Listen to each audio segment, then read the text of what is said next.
So for the expert roundtable, may I request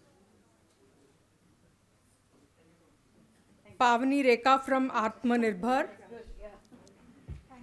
Rajeshwari, Thematic Lead Research Policy Communications from Azad Foundation, Lakshmi Krishnan, CSR Head, Society for the Promotion of Women and Child Welfare, Aishwarya Agarwal, Lead, Center for Inclusive Mobility, Ola Mobility Institute, Anamika Sharma, State Lead, Delhi, Plan India, Ajay Kumar, Founder and CEO, Fery Sister Partners, Anjali Patak, Founder, Urja for Women, Ali Chowdhury, Principal Advisor, Brave Souls. If we have anyone from International Human Rights Protection Council, Rawat, Kalpa Impact and Safetipin, please also join the roundtable discussion. This session will be moderated by Biprajit from Nikore Nikore Associates.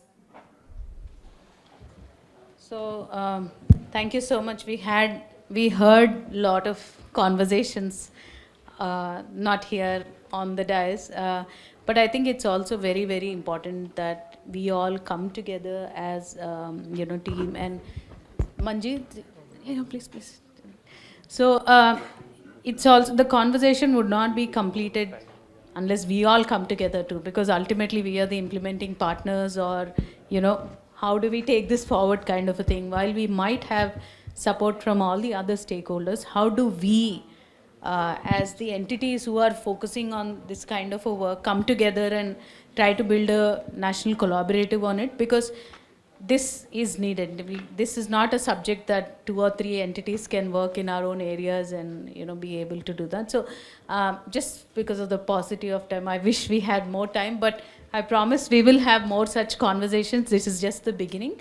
So I would like to just go ahead with a very quick short one.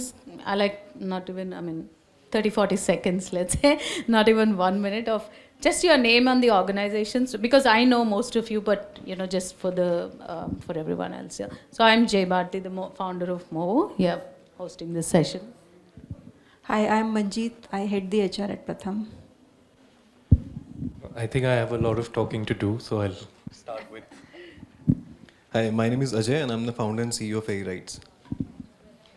Hi, I'm Aishwarya, Lead Center for Inclusive Mobility at OMI Foundation.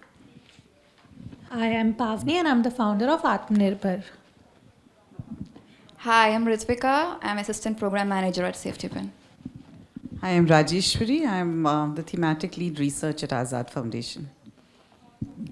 Hi, I'm Anamika. I'm the Senior Manager and managing the Delhi State Project for Plan India, and I'm also the Gender Focal Point for Plan India. Thank you. Kabir, Human Rights Lawyer, working with Brave Souls Foundation, working with acid attack survivors. Hello, I'm Anjali. I'm the founder of an organization called Urja, working on domestic violence.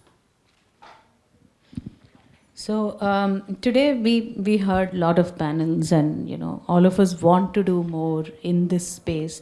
So I would say the commitment from MOWO would be to not just have these kind of conversations. This is the second time we are doing it. We did this in 2022, and now we brought back with more learnings, more research reports and everything. But we continue to invest in this space, and we would do our best to bring this and make sure it grows in numbers. So our commitment would be to build a framework on how do we offer this approach of advocacy, motor trainings and livelihoods. We do a lot of advocacy campaigns.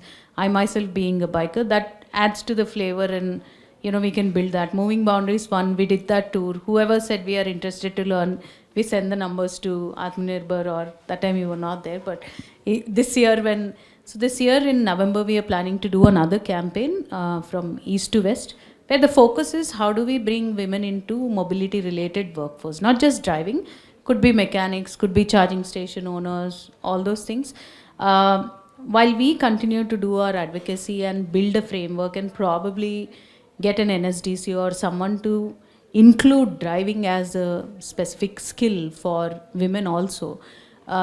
Similarly, it would be great if each of you could put 2 or 3 of your areas that is your strength. So tomorrow when we build a collective, we can see, or we can go to the policymakers saying that we are a collective that want to resolve this thing, and we can ask their support in that long-term thing. Okay. I think our strength, I would say, is in the community reach.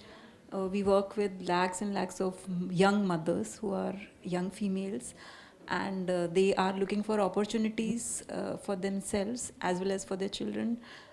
So weaving in the education and the livelihood gives them that sort of negotiating power within the household also, to make decisions about their children's education, to make decisions about themselves. So I think one is the reach, second is the footprint we have across states, and the relationship with different governments that helps for us to understand what the voices from the ground are, and then what is the need and how do we meet them. And I think that link is important. When we talk about creating solutions for people, the people also have to have a big say in what the solution could be or should be. No, I think as having the good fortune of being able to co-moderate with Jai ma'am, and we have been talking for quite few months now on what to do and all the work that we do. I think just to add a further probe into the question that ma'am has so well laid out, is that the theme of this roundtable when we were conceptualizing it was a national care collective of sorts, or national mobility collective of sorts, where, and I think this suits us very well because we have implementers, we have policy persons, as well as we have organizations, NGOs who work with women who go into the work of becoming partners, drivers in the ride-hailing platforms, right? I think just to add a further probe, in terms of all the great work that all of you have been doing, and I've had the fortune of speaking with a few of you through stakeholder consultations, what do you think in today's entire conversation that we have had from the start till now, that the few gaps that are yet to be addressed, and how through your own work you have worked on addressing them, and how do you think that a collective as such would be more suited and more appropriate for tackling these gaps at an expedited rate? So, sir, I think as an implementer, as someone who provides these services, what are some of the gaps that you still face? What are some of the challenges that you still have to overcome? And how does a collective as such look, when you think about addressing those challenges? Sure. So, the challenges we are facing right now also, collectively, I would say, as ma'am said, that the community or the ground outreach, I would say that we are expert in maybe this tech and the execution-wise, implementation-wise. But going on the ground and changing the particular mindset of the women that you can choose driving as a profession.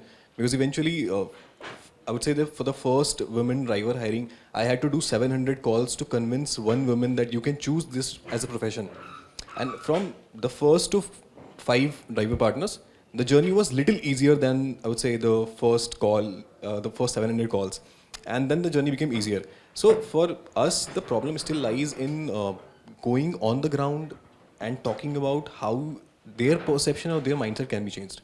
Because once you change one particular women partner mindset, then they are going to change. It's a chain, I would say, it's an economics of, I would say, then everything goes hand in hand. So that is the kind of thing that we at Fery face, that we need people who can eventually collaborate with us, who can support us to actually go hand in hand on the ground and then convince, and then later we can take care of the business execution and the tech wise. That is what we do. Yeah, so I'll combine the answers of both of you. So we work in the policy research and advocacy space, and specifically with respect to gender and bringing more women in the workforce. I'll take an example of a current project that we are working again with in Telangana, only with the Industries and Commerce Department. So their aim is to bring in more women in the EV manufacturing sector. And so we are working with the industry players, basically the EV manufacturers or cell manufacturers, battery, EVSE components, to understand their needs, in what roles they want to hire women, what are the gaps that they face when they, really looking forward to hiring women, and what could government do to support them.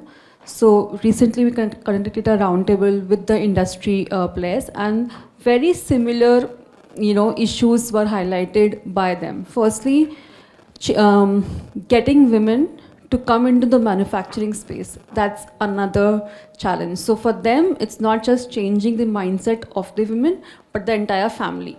Because for them, again, manufacturing is a very male-oriented, sector.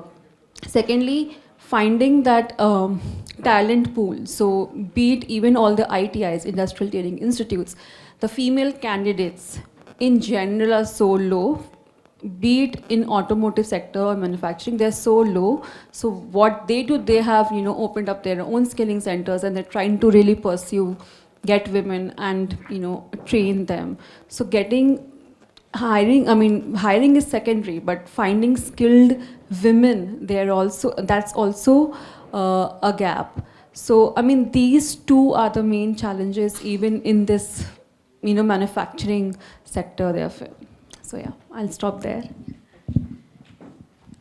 Hi. So the biggest insight for me, having run Aatmnirbhar for the last 8 years and enabling two-wheeler mobility for more than 25,000 women, building the largest network of women driving instructors across the country. The biggest insight is that as a collaborative, we need to start recognizing mobility as a skill. And that is even before we look at it as just infrastructure or just a mode of transportation or as a means to a livelihood, specifically in the last mile sector. I think when we talk about, there is so much research that is available on last mile altogether, women working in last mobile. But the issue is that when you look at it from that sense, it is very, very narrow. It is as if personal mobility only matters if women are becoming delivery agents or they are becoming taxi drivers. Otherwise, mobility is of no significance. That is how the research around us is today. There's very, very limited research. We need to explore economic and social impact beyond last mile. We were doing a project with Pratham Foundation, and 95% of the workforce is women, right? And we recently did a project with Pratham where we trained Pratham's women mobilizers to ride scooters.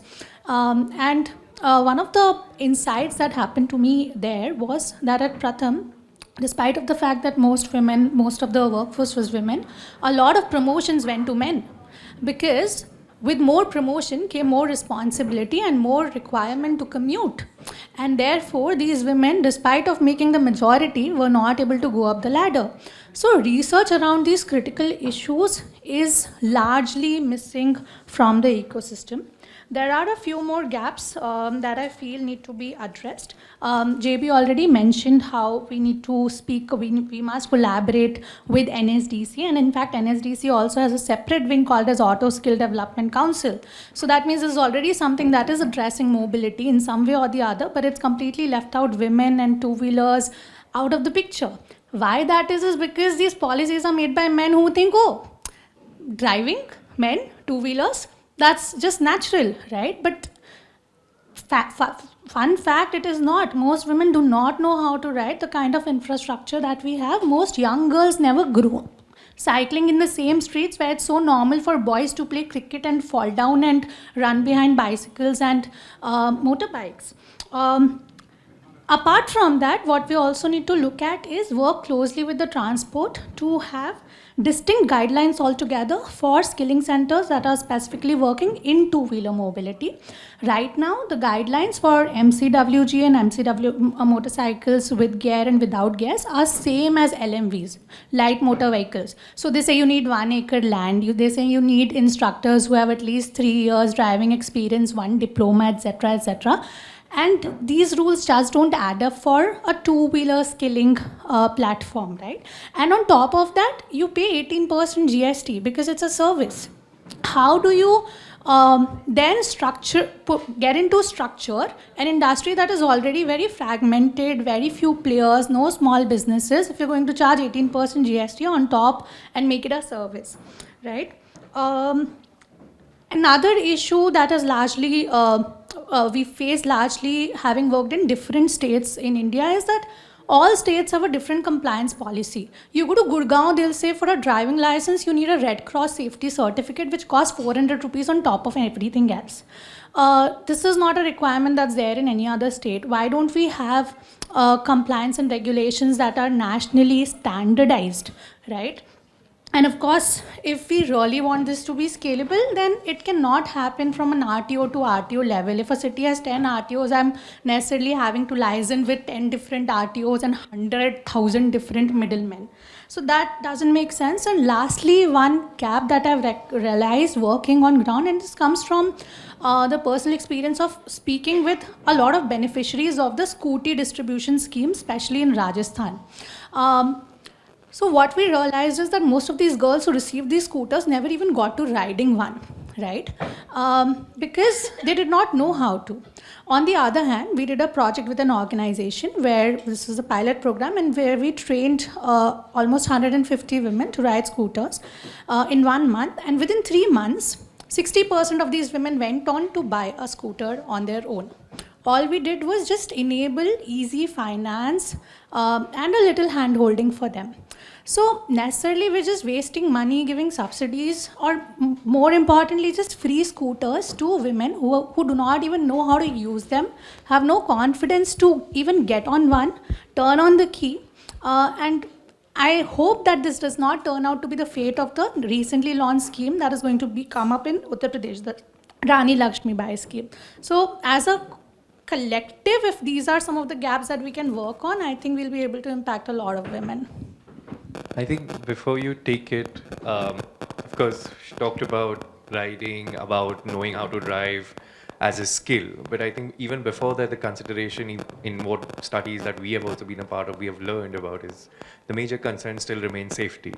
And I think you'll be the best person to answer about the safety concerns that women face and how it influences their urban mobility and mobility choices, and even the choice to do I want to drive or do I want to step out of my house to be able to drive? So your thoughts, your inputs on that? I mean, safety is, of course, it's not only overarching, but it's also intersecting, actually. So even if you look at something as simple, like recently, I was working on something and it was about climate change, right? So when you think about climate change and you think about climate-related disruptions in transportation, just imagine a woman who's stepping out. It starts raining, it starts flooding, right? And then the bus service slows down. What's she going to do? She's waiting at the bus stop. There's no buses coming. There's lack of a proper shelter, right? Then what does she do? Does she take an unsafe route?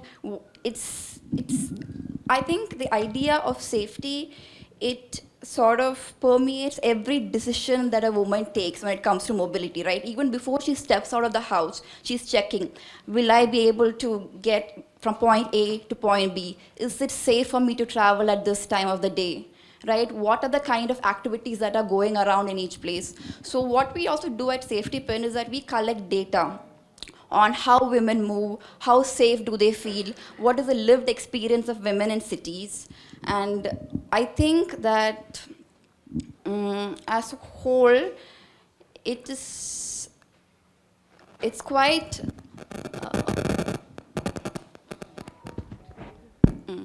right? So I think and that's another thing that we are actually missing out is the lack of gender disaggregated data, even without safety, right? When you look at, for example, there are different groups of women, right? It's very heterogeneous. You have young migrant women, you have care workers, you have domestic workers. They all have very different needs, and even when it comes to safety, it's quite different. What a young woman faces is not what an older woman faces, right? So what I'm trying to say is that it's very intersectional, you know, the kind of approach that we must take. And I think that actually capturing data on the ways that different groups of women experience the city, experience safety, experience mobility is quite important in providing access, whether it's to education, to jobs, it impacts everything. So I think a very holistic view is what is actually required. Okay, so I'll first try to take on that question that you said, what is the strength? So I think Azad has that strength of having used the GJSC framework, what we call gender just skill education framework, for the last many, many years. And we have, tweaked it after we have learned, unlearned from our mistakes, from also some of the successes that we've had. And I think that's a framework which I feel that can be used by others, can also be used for other skills, non-traditional skills that we have. Because when we call GJSC framework, we say that it's not just the skill, but it's also the skill plus plus. And it is the plus plus that becomes really important. And I think that's the strength that we have now been able to acquire. And that's something that it would be good to see that, if others are getting into this space, whether it's driving or anything else, how can we use that framework to be able to handhold the women and not just give her that skill, but also give her the confidence at various, because she's coming from, we all heard about it, that, all the context that she comes from. It's a context of violence. It's a context of, restriction. And I would say that we've been talking about mobility, but restricting mobility itself is violence. So all those aspects, it's something that's the strength, I would say. And as far as the challenge is concerned, I would say that, the skill has been built. She's ready for employment. She's getting the employment also. But we need to see what is the kind of employment that she's getting into. That is something very important to discuss, because it should be an employment with dignity. And when we say that, we should see that what kind of, are they getting proper salaries? Are they getting a social security? So that's the kind of challenge that we have today, because not a lot of organizations that are offering that. How do we negotiate that for these women? Because she's not going to sustain otherwise. And so it's so important that it's not just to build the skill, make her ready for that employment, she gets the entry, but how does she sustain herself? What kind of things that we can negotiate for her in a way that she's able to be there? And of course, infrastructure plays, safety plays a very, very important role. Accessibility plays a very important role in that. Affordability. The simple example is that informal sector workers, they come from different parts of, not just the city, but outside the outskirts of city, they travel. They come, work for 8 hours, whether it is in the construction sector or whatever it is. But for 8 hours, they're not using the toilet because there's no public toilet. So this is deeply connected to health. Because if she's not using it, she's controlling, what is she doing? She's, again, it's her health that is. So there are so many, threads to this that needs to be talked about, and that's the gap that we are seeing, that, it's not, that kind of data is not available currently. We don't know. We see that, Sulabh Shauchalayas are there, but many times they're locked. Or in the recent study that we were doing, we realized that there's a man who's sitting outside. So she's not using it, simple. There's no lighting, there's no latch. So these simple aspects which, the maintenance which we see, and the biggest problem was that she needs to pay 5 rupees for every use. A person who's who's only earning 600 rupees a day, how is she going to, she's not going to be able to pay that much. So affordability, then we need to look at it in that way. It's, the payment is something that not everyone can actually afford. So can we then provide clean toilets free of cost? Is something that we need to think through when we are talking about. So then rest spaces. Of course, there are a lot of other things that since, afternoon everybody else has also been talking about. And availability of concrete data connected to all this.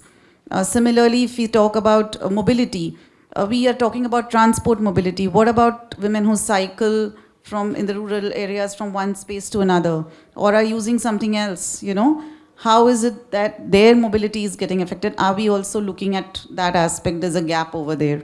So all that is something that we still need to research and understand better. Yeah. Thank you. For plan, I think apart from the thematic expertise that we have in education livelihood, including gender and the applying the gender and inclusion lens is something that I'll say is our strength, and also the engagement of men and boys in the work that we do as advocates for the girls and women rights. Because since we are talking about mobility, so whenever we talk about mobility, most of the times we restrict ourselves to the lack of infrastructure or not enough enablers being there. But what we have realized while working with girls and young women is that it is the fear of the family of losing the family honor. If the girl moves out and something happens to her, then it will bring a bad name to the family. So identifying the actual root causes from the gender and inclusion lens, addressing those, integrating them in the work that we are doing, and working very closely with the men and boys is what is actually helping us and making our work more gender transformative, and being a strong supporters for the girls and women rights. So that is what is there. Thank you. Lots of learning and reflections on the conversation that we heard, but because we are short on time, so as part of this national network on mobility, we can offer 3 things which we believe is our expertise. First is that we do a lot of awareness with communities from difficult socio-economic backgrounds. We do a lot of awareness programs. So besides talking about gender violence and acid attack, we could also start talking about this. We would be happy if some of you could come and participate in our programs. There you could convince women to take up these driving opportunities and learning opportunities. We would be happy to participate in your awareness program. Second, we could contribute in research and studies conducted by this network. And third, we could propose and implement legal solutions. So we have heard a lot of conversation. There has been a lot of failure by the state in discharging its duty, safety, investment in infrastructure, training, etc. And as somebody had said from the panel, it is a violation, and it could be couched as a violation of fundamental right of freedom of movement under Article 19(1)(d). So we could say that there has been a failure on part of the state. Under this law, they have failed to do that, and we could also try and implement with the recommendations which the studies conducted by this network would produce. Thank you. Yes, I think being the last speaker, a lot of points have already been raised, but I would suggest that look at the bigger picture, right? Look at what the central government is doing, what the state government is doing, and where you can dovetail your research or your recommendations. For example, you already have the Nirbhaya Fund, you already have Safe City project, you have Safe City doing a lot of work, Jagori is doing a lot of work. So there, first of all, you need to concentrate on skilling, which Aatmnirbhar is doing and Fery is doing, of women, and then the end users, who are women themselves. So the end users, we have a lot of problem because she's already touched upon unorganized sector. They are the ones who are using the buses. How safe are the buses? Which comes, how safe is your train? How safe, okay, they will not be using the metro because of, the high rates of tickets. But if they're using the bus, look at the way how crowded it is. They're always open to sexual harassment. They're going to their workplaces. But the transit, somebody said, and mild connectivity. If they're working in a construction business and they're going home at around 6:37, how safe is your bus? How safe is your bus station? How safe is that 5 rupee ticket bus service for them? Look at that as well. And look at skilling. So, you have to divide your research into classify your research into two. One, women who are using the services provided by the government, by the private sector. What's the quality of that service? We know that the female labor participation rate is maybe 30. During COVID, it was 23, 24. But how is it that we are going to increase this female labor participation rate? If for men it is 70 and for women it is 30, which means there is a serious, serious problem there. Women are not stepping out to work, even if they are qualified, even if they are a PhD holders, because they know that, how safe is it to come back home? Because once you're in the workforce, you can't tell your boss that I need to go back at 5 o'clock, if you're working in an organized sector. If she's to go back at 10 o'clock in the night and she's taking what kind of services is being provided by the government, by private sectors, and how you can standardize that service. So I would say that please dovetail all your recommendations. Don't duplicate. Don't don't duplicate. Look at what is already existing and how you can help the government work better. And for that you need NGOs, for that you need the non-government organization. We have to reclaim the space, We have to tell the government that you can't be there everywhere. You have to have NGOs to help you. Because as he said, awareness, legal awareness is there. Awareness about changing gender social norms, because that's exactly what she's talking about. When you are in a patriarchal society, how are you going to, until and unless you go to your community leaders there, because when we started our projects, they said, no, women are not going to go to JVK because they are running some center over there. JVK were running centers to, do tailoring, to do beauty parlor courses. They said, no, our girls are not going to step out from the village. So what is the use? So this is exactly where you have to start dovetailing. Look at the big picture. You have the Nirbhaya Fund, you have the Safe City project, you have so many projects going on. How is it that you are going to strengthen and pressurize the government that why only 8 metro cities? Under the Safe City project, why are you not going to other cities, B town, C town? Why is it that, women from some small Mofussil town cannot feel safe and probably work in as a receptionist somewhere, just because she thinks that, if she comes back home at 8 o'clock, 8:39 in the night, and there's no proper street lights and there's no proper last mile connectivity, her family will say, you better sit at home. So these are the things you have to address. Thank you.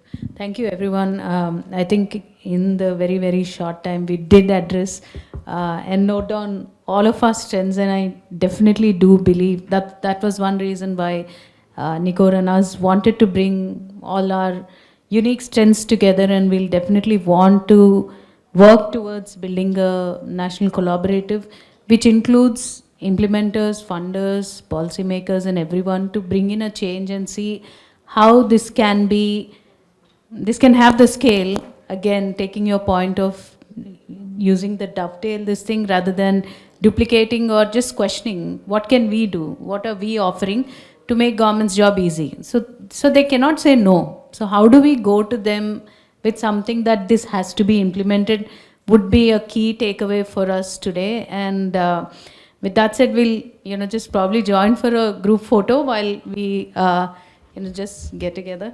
Thanks to everyone who joined us, since 3 o'clock, and it has been quite interesting. We had very good speakers today, and the women drivers themselves, and I think we have lot of insights and takeaways, and we hope to continue to bring this collaborative together and look forward for a bigger change and have as many women drivers as we can. So thank you so much for joining us.